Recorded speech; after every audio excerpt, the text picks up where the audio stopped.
Greetings everybody, coming to you from my 2014 Mercedes Benz GLK250 Bluetec.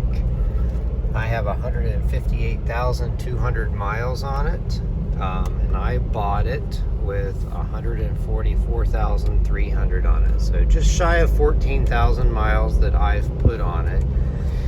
I wanted to do a video because of some comments I've been getting about the videos I've made about this car. I've had multiple people ask me if they should buy one. So it's actually kind of a loaded question, you know. So if we were to strictly go from my personal experience, then the answer would be absolutely yes. They're all wonderful and so forth, because I haven't had any issues with mine. I mean, there's a couple quirks I've talked about in other videos, but I mean, otherwise it's been completely reliable. But there's more to it than that. You have to fully understand the service history of the car that you're looking at. Now we could have a wide truck here coming through. Let's see, there's a lot of oil and gas wells out here, and lots of big trucks that come through. You kind of got to be careful here. Concentrate for a sec, and then I'll get right back on topic. Okay, so yeah, you know, the service history on this particular car was impeccable. And one very important thing is the proper oil was used. MB 229.51 or 229.52 spec. It was always changed approximately every 10,000 miles. It had gone 14,000 before I got it. I wasn't worried about that. And then I changed the oil after about 11,300 miles and did a Blackstone report on it. Everything came out okay. Basically what you'd expect for a higher mile engine. But you know, there are some things that do go wrong with these cars over time. Some stuff that's been done to this car before I got it. I had a new battery. On pretty much every modern diesel, the DEF tank goes bad. The prior owners paid $2,000 to have that fixed. So if you find one of these that's on its original DEF tank, then you're going to have to fix that, and it's not going to be cheap. It also had an issue with the DEF injector, but that was covered under the extended emissions warranty. Now that's another factor, is if you buy one of these, does it have the extended warranty on it? It's 4 years, 48,000 miles from the time it was done. This particular car still has about 10,000 miles left on it, and it's pretty extensive in what it covers. So you know, that's a factor. Another common issue on this and other Benzes is the rear subframe rusting out. So that is also covered, at least in the US, by an extended warranty for 20 years, unlimited miles. I looked at mine last year when I got the car, and it does have some rust on it, but I don't think it was significant enough to get the warranty replacement yet. So within, I think, a year or two, I'm going to have that done. I think technically they say it has to be perforated. So I get under there and check it periodically. I just drove through a lot of salt this winter and haven't really washed under the car. So yeah, that's a major safety thing, so be aware of that, because you don't want to let that go. It can actually disconnect things in the rear of the car. That's happened to some people on other models that I've heard of. But again, it's covered by warranty. And then, you know, just the general rules of buying any used car apply. If you're not a mechanic and don't have a code reader, get a PPI, what the heck is that called? Pre-purchase inspection done. They cost about $300 and can be well worth it. you know, you could have somebody identify a $5,000 problem.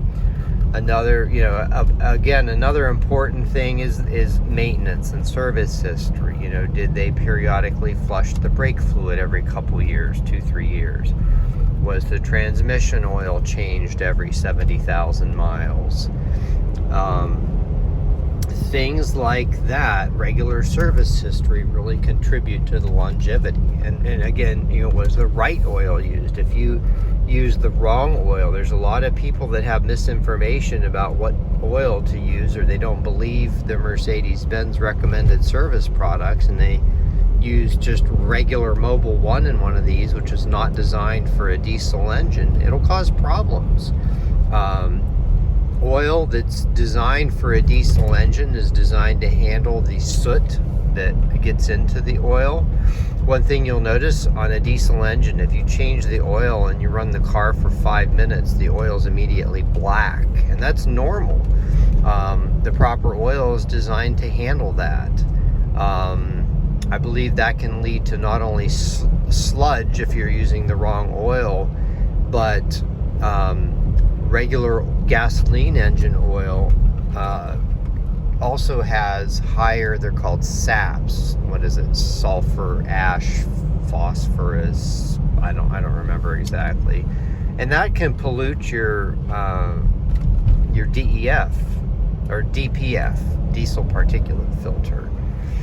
Now, technically that is covered by the extended warranty, but I don't know what they would do if they determined that you used the wrong oil and as such caused it to break. I was going to do an acceleration run here, but not practical given that we've got another convoy coming down the road here.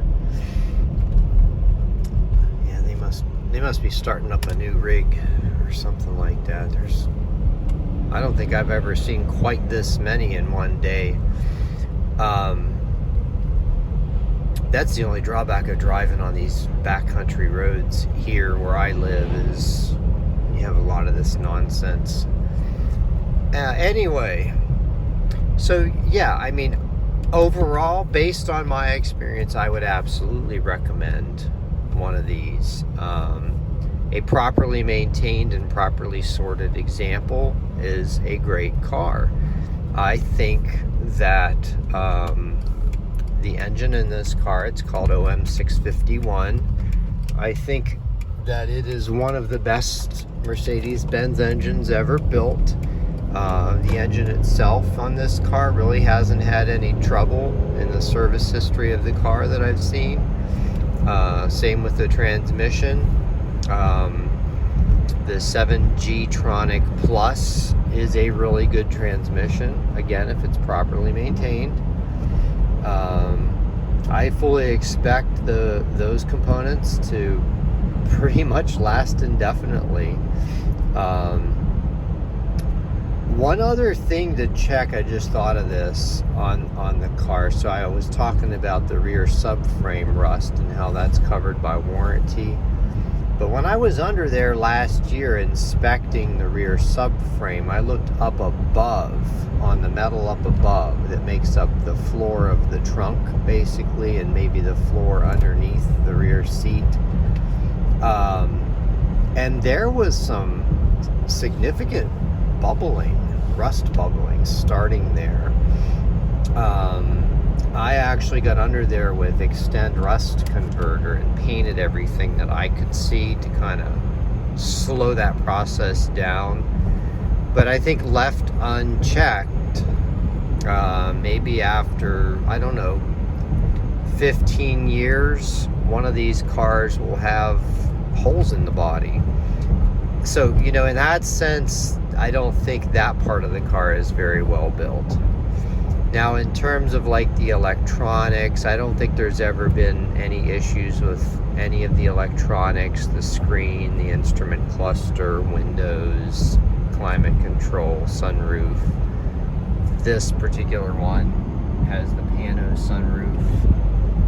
Haven't seen any issues with that in the service history of this car.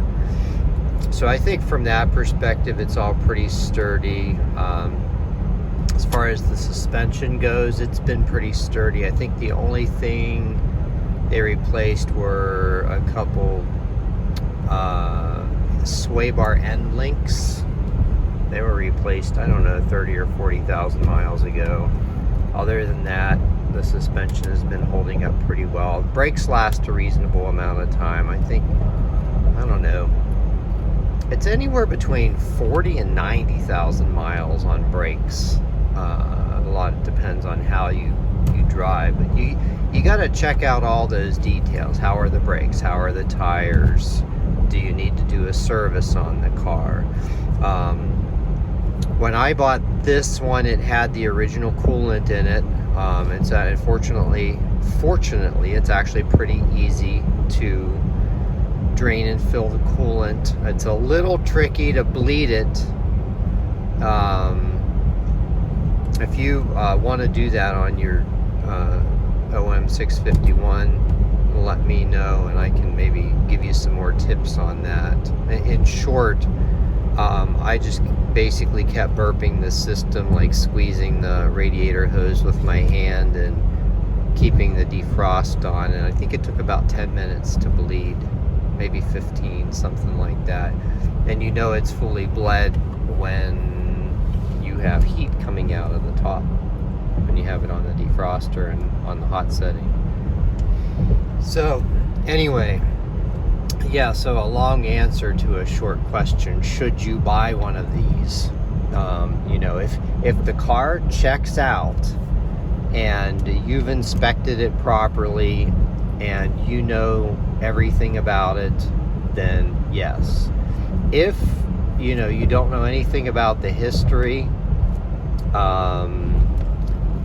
and you don't have a way to inspect it, and you don't have a code reader and whatever, you could be in for some trouble. You know, like for example, if some unscrupulous seller clears the check engine light and long enough to hide the fact that the DEF tank needs replaced, you know, that could bite you. So you got to know what you're getting into. But yeah, a well-sorted car and a well-maintained car, I personally believe, will last hundreds of thousands of miles. And of course, you know, they're old cars now, so they're going to need stuff. And it's just a matter of checking out the things I said to check out, you know, at least based on the experience I've had with this car. And yeah, so those of you looking to buy one of these, hopefully this helps. Anyway, have a great day, everyone.